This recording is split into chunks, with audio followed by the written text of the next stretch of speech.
Did you go in the seminary before you went in the service? Right. So you finished high school, and what was that? Well, I finished high school in the seminary, but I graduated from Butte Central. I got my diploma. It was a strange thing. My dad died, in 1945, and I always had thoughts of going to the seminary.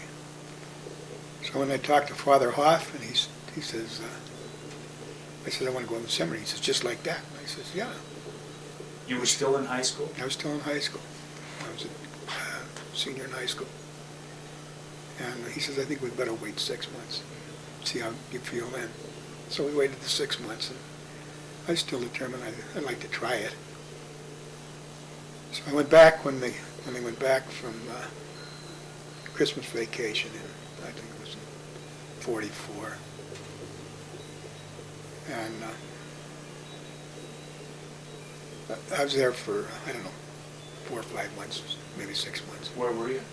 In St. Anne's, in Seattle. And I decided it wasn't the life I wanted. What was it like in the seminary? It was very quiet. It was very regimented. There's a lot of turmoil going on at that time. There was a few people that were asked to leave, and unfortunately, they were friends of mine. And so I think that's probably one reason I turned against it.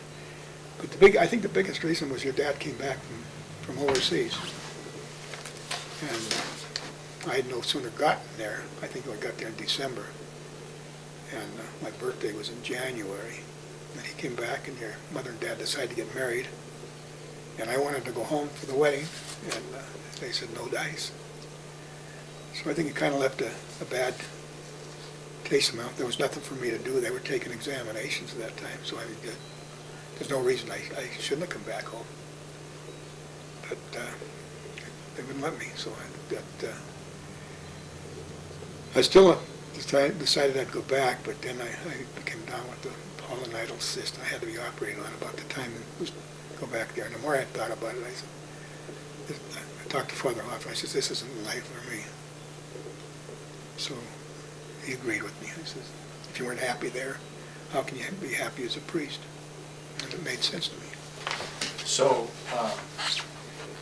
later on, as you lived here in Butte, you became active in the parish.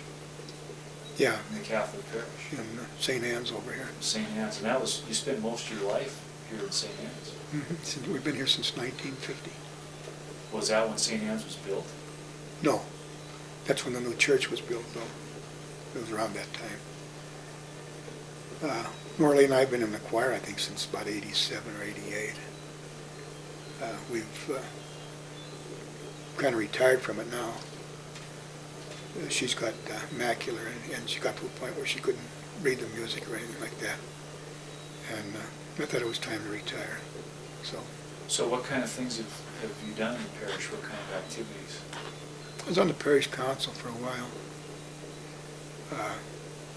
I ran the scoutmaster at the scout troop that they had over here. And other than that, the choir was my big thing with St. Anne's. So how much of your time did that take? Took about 3 hours once a week, plus the mass that we sang. So how many people were in the choir? That time there must have been 50 or 60. Today there's, I don't know, we're lucky if they get 20.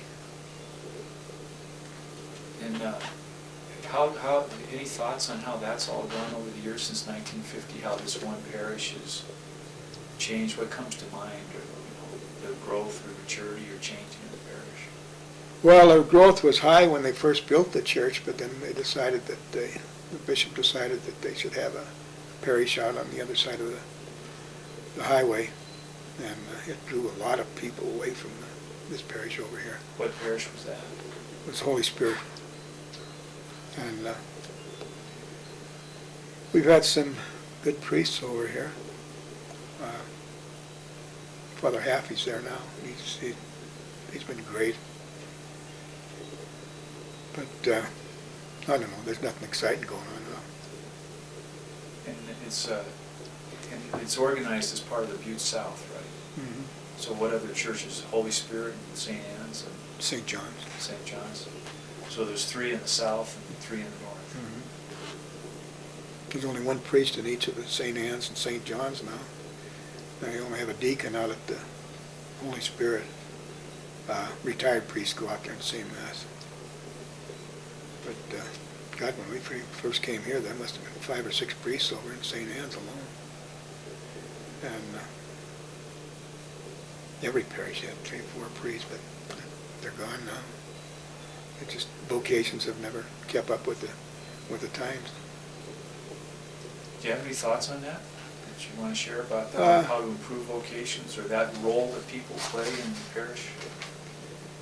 No, everything changed with the Vatican II.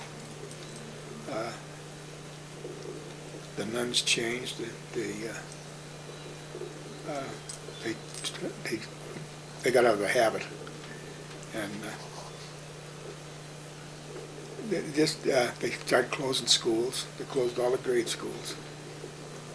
They kept the high school going, and they kept St. Anne's School as a junior high for a while there. Then that closed, and then it's starting to pick up again though. The central high school system is going full blast now. I think people realize that the kids get a better education in these Catholic schools. And they've remodeled St. Joseph's School. That's where the junior high is now. They've got the old St. Pat's School. That's, I don't know, it's kind of I don't know what the hell they're using it for now. But this school over here, they rent it out for different activities that are going on. But it's changed. Do you think people are any less spiritual than they were in the past? Mm-hmm. Right. They are? Right. They don't integrate in spirituality in their life like they used to? No. Now, before you were in high school, when you were a kid, and you were living with your father and your mother Mm-hmm. Ethel, what was your family life like then? Very happy.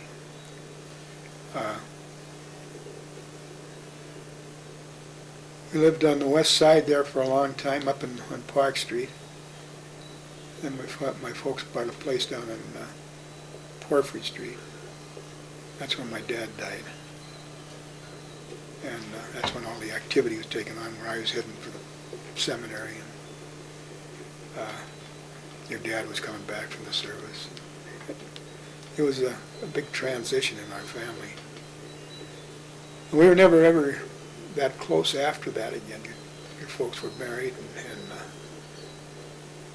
I was home, I don't know, a couple of years when I got married. Bob got married the same year, and then Dan got married a few years later there. So we kind of drifted apart. But the Driscolls have been kind of gypsies anyhow. Your dad was an isolationist, and I'm that way now. And Bob seems to be going that direction. So we don't get around much anymore. Well, when your father was still alive and Ethel was still alive, did he work nights, days? Yeah. And so He worked days. He'd go to the office, the dental office, at noon, and he'd come home for dinner, and then he'd go back around 7 o'clock.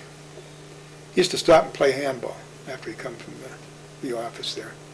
That way he controlled the diabetes that he had. And he'd come home and have dinner, and then he'd go back to his office, and he'd stay there till about 9, and then he would go from there down to wherever he was playing, and he'd play till 2 o'clock in the morning. So we didn't see too much of my dad. I mean, we never got to really enjoy him, I don't think. I think of him a lot anymore. Who were some of the friends that you met through him? That I met through him? Yeah, some of his friends. Do you remember? Oh, Leo Pelletier and Bing Rooney, Merv Dempsey, Ray Leif, they were all singers and associated with, he was in a barbershop quartet, or a quartet, not a barbershop. But it was mostly people who were in the entertainment. And then, did your mother spend time with them, or did she Yeah. have a difference? Or? Phil and Dorothy. Dorothy played in the taverns at night. She was great friends of Phil and Dorothy.